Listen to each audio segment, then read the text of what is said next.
I want to give particular credit to Steve Daines. I had that job at the NRSC a few years back. I've never seen a better performance. He focused on getting quality candidates, making sure they actually got the nomination. And as I said, to some criticism, candidate quality is absolutely essential. I also am proud of the job the Senate Leadership Fund and its related groups did. Overall, they were able to raise $425 million, and they made decisions to invest in, I think, all the right places. I'll just run it down for you. They spent $29 million in Maryland, $42 million in Michigan, $60 million in Montana, $3.3 million in Nebraska, $12.8 million in Nevada, $133 million in Ohio, $82.7 million in Pennsylvania, $30 million in Wisconsin, and $3 million in West Virginia. So clearly what they were doing over there is focusing on the places where we had the best chance to win, and I think the results pretty much prove they made a lot of wise decisions. So with that, I'll be happy to see what you want to talk about. Senate Republicans will have 54, 55, maybe even 56 seats before this is settled. You have been an advocate of maintaining the filibuster. The former president, now the president-elect. You know, I'm glad you raised that. And what will you do outside of the leadership now to continue to advocate on that if there are forces here who try to get there? I'm really glad you raised that. I should have covered that before. I think one of the most gratifying results of the Senate becoming Republican, the filibuster will stand. There won't be any new states admitted that give a partisan advantage to the other side. And we'll quit beating up the Supreme Court every time we don't like a decision they make. So I think this shifting to a Republican Senate majority helps control the guardrails to keep people who want to change the rules in order to achieve something they think is worthwhile is not successful. And so I think the filibuster is very secure. Yep. Leader McConnell, practically speaking, what does having a 52 or 53 seat majority mean for getting Trump's agenda through the Senate compared to a 50 or 51 seat? And does this mean maybe you expand the agenda beyond the Trump tax cuts to explore other things, and what might those things be? Well, we hear optimistic reports of what may have happened in the House, and obviously, if you were going to legitimately work around the filibuster, it would be through reconciliation. And so I think we'd be obviously more successful if we flip the House. And Speaker, I think, put out a statement saying he's optimistic. I hope that's the case. In March, you blamed former President Trump, President-elect Trump, and his inner circle on the delay to Ukraine aid. Are you confident that he's the best person to deter our adversaries? Yeah, look, I'm here this morning to talk about the election, and I think I'm going to largely confine it to that. Yeah. Can you talk a little bit about what you expect your role to be next year? When you're not in leadership? I know you've talked about foreign policy. You've got J.D. Vance as the vice president. He's obviously got diverging views from you on foreign policy. Well, what is your role going to be over the next 2 years? Okay. I'm not going to speculate about what anybody else may be doing. I thought your question was what I was going to be doing. Yeah. I'm going to concentrate on defense and foreign policy. I think this is the most dangerous time since right before World War II. Our adversaries, North Koreans, Chinese, Russians, Iran, and Iran's proxies are all talking to each other. They have one thing in common: they hate us, and they want to diminish our role in the world. It may seem old-fashioned to some, but I'm still a Reagan Republican who thinks that America's role in the world is absolutely indispensable. Even if you're concerned about cost, it'd be interesting to know that at the height of World War II, 37% of our gross domestic product was being spent on the war. 37%, and we lost over 400,000 Americans. The Reagan buildup, without a shot being fired, was about 6% of GDP. We're currently spending 2.7. We need to ramp up defense spending in order to prevent a direct conflict with our adversaries. It's a lot cheaper to prevent war than it is to have one. And so that's the focus I'm going to have for the next couple of years. Senator McConnell, do you plan to chair the appropriations subcommittee? I haven't made a decision. I'm hoping, as former leader, you guys will care what I think anyway, and I don't think it'll have anything to do with committee assignments.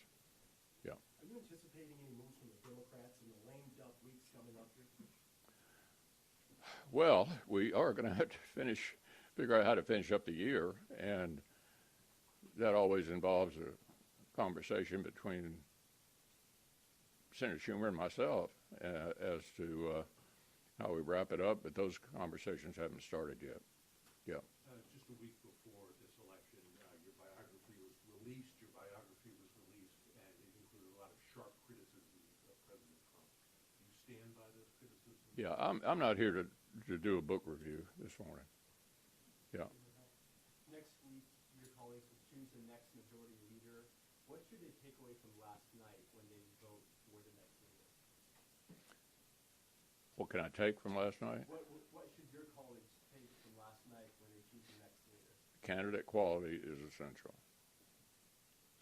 Absolutely essential. And I think we had the best candidates everywhere yesterday. You've been the majority leader in this situation with narrow majorities in the House and Senate. How challenging do you think it's going to be to keep the Republican Party together if you end up with full control? Well, you're a bit of a student of history, Burgess. Since senators became popularly elected in 1914, my party's never had more than 55. Democrats had massive majorities during the 30s, during LBJ, during Barack Obama.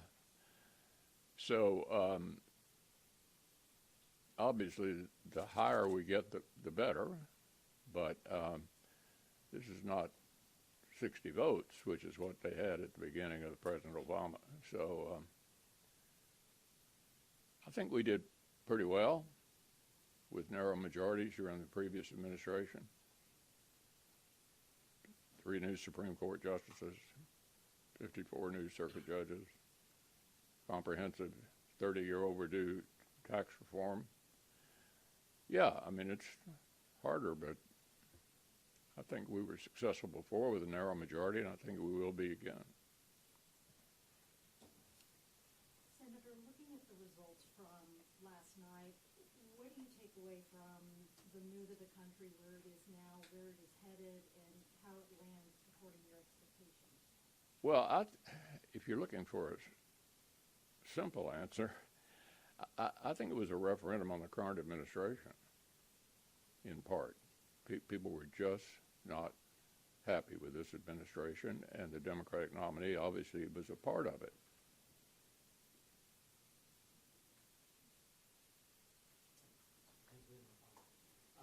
your role as former leader moving forward, what do you think your level of engagement is going to be directly with the new Trump administration? Again, given your criticisms of the former president. I'm going to do everything I can to help the new administration be successful.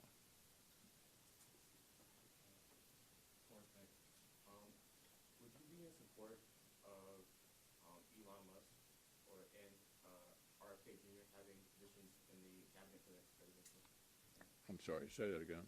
Would you be in support of RFK Jr. and Elon Musk having positions in the cabinet, presidential cabinet, considering that Elon Musk has been reported to be in contact with Vladimir Putin and RFK Jr. is going to keep the sexual assault? One of the things about advancing age, if you all live as long as I do, you're going to have hearing aids on and have a hard time hearing a question like that. Why don't you come up here?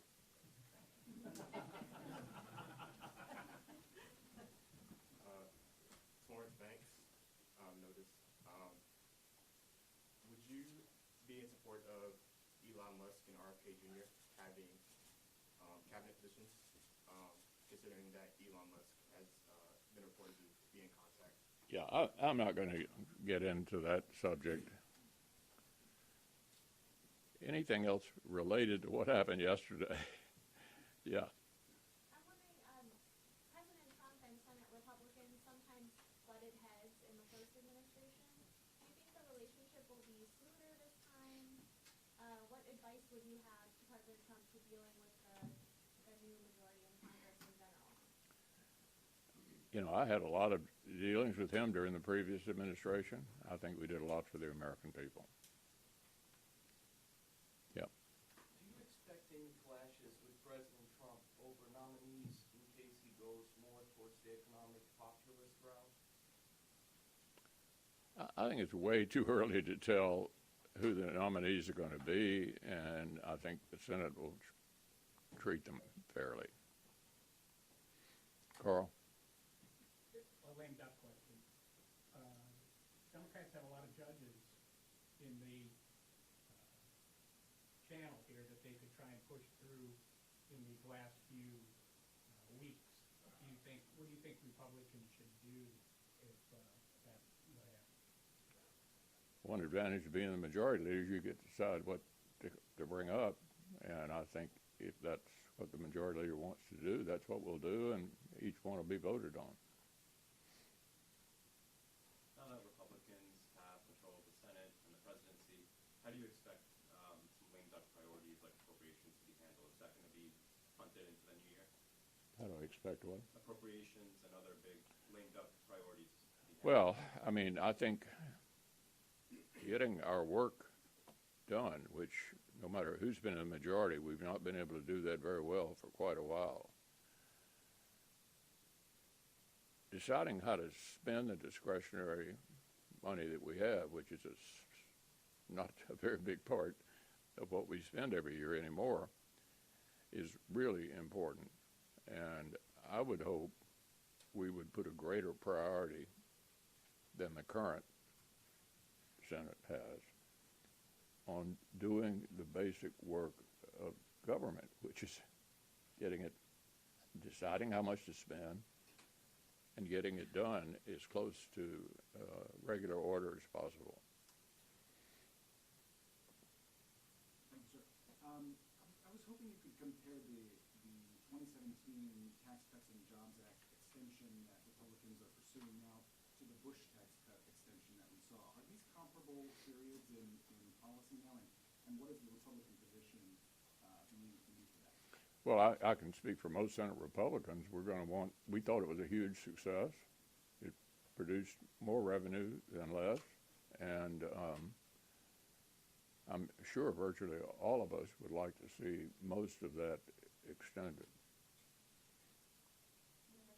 Okay, I think we're through. Good luck to you all. I enjoyed talking to you, and it was a hell of a good day. Thanks a lot. Have you spoken to President-elect McConnell?